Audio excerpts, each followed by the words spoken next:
अजीज़ हाज़रीन और नाज़रीन, आप सबको नया साल बहुत बहुत मुबारक हो। आज हम खुदा का शुक्र अदा करते हैं गुज़रे हुए साल के लिए और इस साल के दौरान खुदा की तमाम तर नेमतों के लिए, बरकतों के लिए और फ़ज़ाइल के लिए जो खुदा ने हमें अता किए।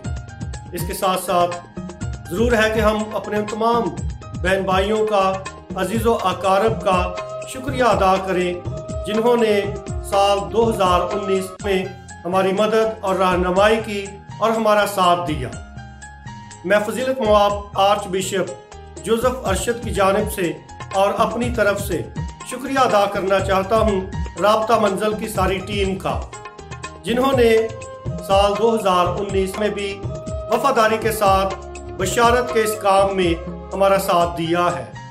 यकीनन हम तहे दिल से उनका शुक्रिया अदा करते हैं, दिल की सारी गहराइयों से उनका शुक्रिया अदा करते हैं कि उन्होंने खिदमत के इस काम में हमारा साथ दिया है और वफादारी के साथ इस खिदमत को जारी और सारी रखे हुए हैं। आप सब भी ज़रूर अपने तमाम बहन भाइयों का, अजीज़ व अकारब का, तावन करने वालों का शुक्रिया अदा करें, क्योंकि शुक्रगुजारी रूहानियत है और खुदा शुक्रगुजारी को पसंद करता है। और खुदा हमारे इस नए साल को, हमारे वक्त को, महीनों को बरकत देना चाहता है। आज की जो पहली तिलावत है वो बरकत का जिक्र करती है। अदद की किताब उसके 6 बाब में यूं मरकूम है, और खुदावन ने मूसा से कलाम करके फरमाया कि हारून और उसके बेटों से मुखातिब हो और उनसे कह कि तुम बनी इसराइल को इस तरह से बरकत दो और उनसे कहो, खुदावन तुझे बरकत दे और तेरी हिफाजत करे। खुदावन तुझ पर अपने चेहरे का नूर चमकाए और तुझ पर रहम फरमाए।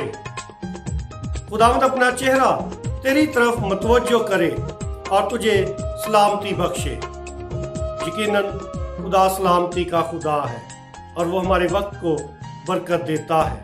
आइए हम नए साल का आगाज खुदा के घर से करें, उसकी शुक्रगुजारी से करें, ताकि खुदा हमारे वक्त को, हमारे हफ्तों और महीनों को, हमारे इस नए साल को कसरत से बरकत दे।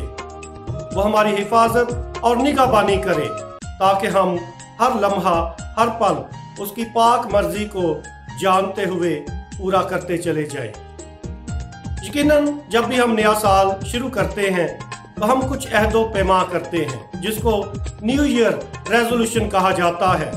एक सर्वे के मुताबिक बहुत से लोगों की न्यू ईयर रेजोल्यूशंस यानी नए साल के अहदो पैमा की फहरिस्त को जब देखा गया तो लोगों की एक बहुत बड़ी अक्सरियत है जिन्होंने सरे फहरिस्त चंद चीज़ों को रखा था। मिसाल के तौर पर कि वो जिम जाएंगे, वो डाइटिंग करेंगे, वो अपनी सेहत का ज़्यादा ख्याल रखेंगे, अपने बिजनेस पे तवज्जो देंगे, नया घर बनाएंगे।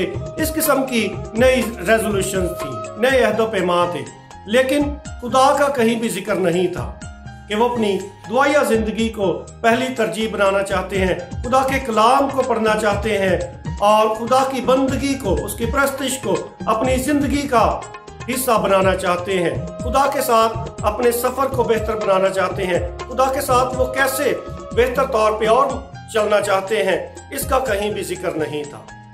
आइए हम जब नए साल के अहदो पैमा का सोचें तो जरूर हम अपनी रूहानी तरक्की का भी सोचें कि हमने कैसे खुदा के साथ चलना है, कैसे हमने अपनी रूहानी जिंदगी को, ईमानी जिंदगी को कैसे और ज्यादा बेहतर बनाना है, ताकि खुदा जो हर नेमत का बानी है वो हमें कसरत से बरकत देता रहे।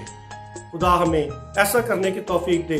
और आप सबको एक बार फिर फजीलत Moab arch bishop Joseph Arshad की तरफ से और राब्ता मंजिल की टीम की जानिब से नया साल बहुत बहुत मुबारक हो।